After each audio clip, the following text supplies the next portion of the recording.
The moment the police sirens echoed through the quiet neighborhood, Daniel Carter knew something was terribly wrong, but what he didn't know was that the person who called the police had just unlocked his front door without permission. This story would soon reveal a twist no one in the neighborhood expected. Daniel Carter had lived in the same house for nearly 6 years. It was a modest home on a quiet suburban street where neighbors greeted each other during evening walks and children rode bikes along the sidewalks. Daniel valued peace more than anything. He worked long hours, but every evening he came home to the same comforting routine, watering the plants on his porch, checking the mail, and sitting with his wife Emily to talk about their day. But the neighborhood had recently elected a new HOA president. Her name was Karen Whitmore. Karen believed rules should be enforced strictly, and she quickly became known for issuing warnings over the smallest details: grass a little too long, trash bins visible for too many hours, a car parked slightly outside the driveway. Most residents simply stayed quiet. But Karen had started paying special attention to Daniel's house. At first it was small notices taped to his mailbox, then warning letters, and eventually, something much more serious. On one quiet afternoon, Karen stood outside Daniel's home holding a small master key given to the HOA for emergency access.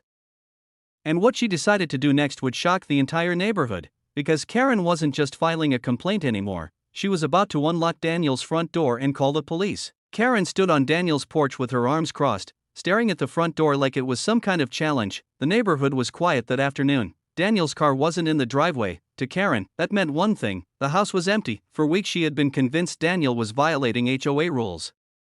She claimed the house was being used improperly, though no one else in the neighborhood had noticed anything unusual. But Karen believed she was protecting the community. At least that's what she told herself. Holding the small HOA master key, she unlocked the door. The click of the lock echoed in the silence. Karen stepped inside cautiously. The house looked perfectly normal. Clean living room, family photos on the wall, nothing that suggested a violation. Still, Karen pulled out her phone and dialed the police. She calmly explained that she believed a homeowner might be breaking HOA rules and that she had entered to investigate. Within minutes, police sirens could be heard in the distance. Karen felt confident she had done the right thing. But what she didn't know was that Daniel and his wife were already on their way home, and when they arrived, the scene unfolding outside their own house would leave Karen completely speechless, because someone stepping out of that police car was not just an officer, it was someone Karen never expected to see. Daniel's car slowly turned onto the street just as two police vehicles pulled up in front of his house. His stomach dropped instantly. Flashing lights reflected off the windows of his home. Neighbors had already stepped outside, watching the scene unfold with quiet curiosity. Daniel parked quickly and stepped out. "What's going on?"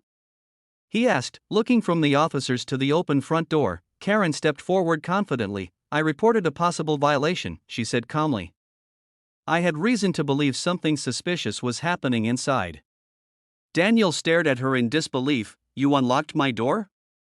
Karen lifted the small key slightly as if it justified everything, before Daniel could respond.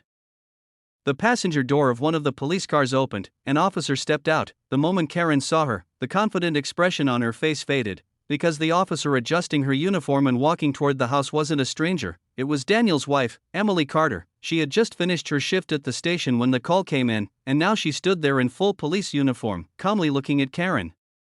The neighborhood had gone completely silent. Karen suddenly realized something important. The situation she had started was no longer under her control, and the next few minutes were about to change everything. Emily Carter walked toward the porch with the calm confidence that came from years of experience. Her uniform badge caught the sunlight as she stepped closer. Daniel gave her a small nod, clearly relieved to see her. Emily looked first at the open front door, then at Karen. "Can someone explain what happened here?"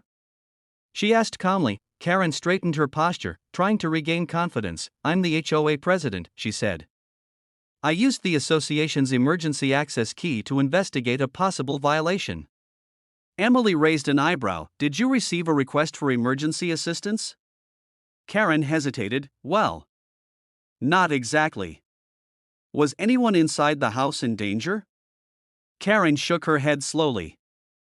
Emily glanced at the other officers standing nearby, then she turned back to Karen. "In this state," Emily said calmly, "entering someone's home without clear emergency circumstances can create serious legal problems."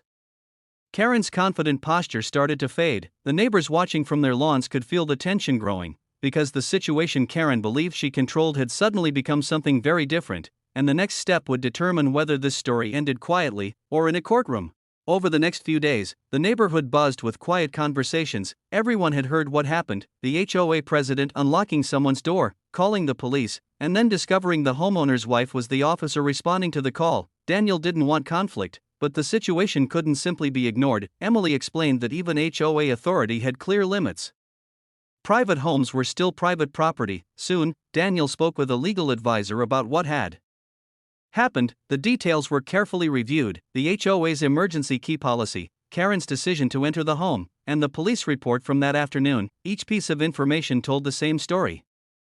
The situation had gone too far. Meanwhile, Karen began receiving emails from concerned residents. Many homeowners started asking questions about the HOA's authority. Some wondered if the rules had been pushed beyond their purpose. For the first time since becoming president, Karen realized something: the community she believed supported her decisions was beginning to look at things differently, and soon, the issue would be discussed openly at the next neighborhood meeting, a meeting where the truth about that afternoon would finally come out. The community meeting that week was the most crowded anyone could remember. Nearly every homeowner had shown up. Some sat quietly, others whispered among themselves. Karen stood at the front of the room with the rest of the HOA board, but the confident energy she once carried was gone. Daniel and Emily sat calmly among the residents. When the meeting began, several homeowners raised concerns about privacy and HOA authority. One neighbor spoke about feeling uncomfortable knowing someone could unlock their door without warning. Another asked about the limits of the HOA emergency key policy. Karen attempted to explain her actions. She said she believed she was protecting the neighborhood.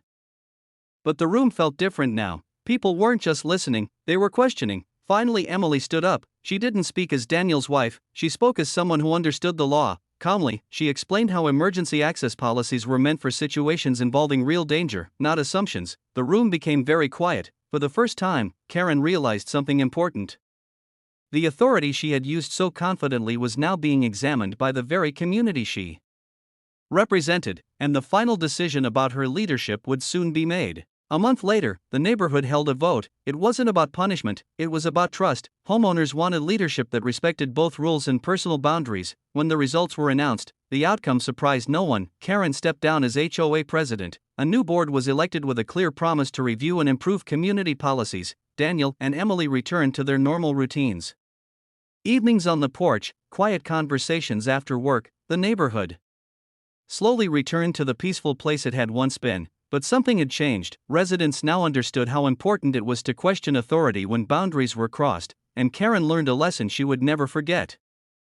Sometimes the rules meant to protect a community must also respect the people who live there, because when power is used without care, the consequences can arrive in ways no one expects, especially when the officer answering the call turns out to be the homeowner's wife. And that was the final twist in this unbelievable HOA story. If you love the drama, don't forget to like, subscribe, and drop a comment sharing your thoughts. It really helps this channel grow.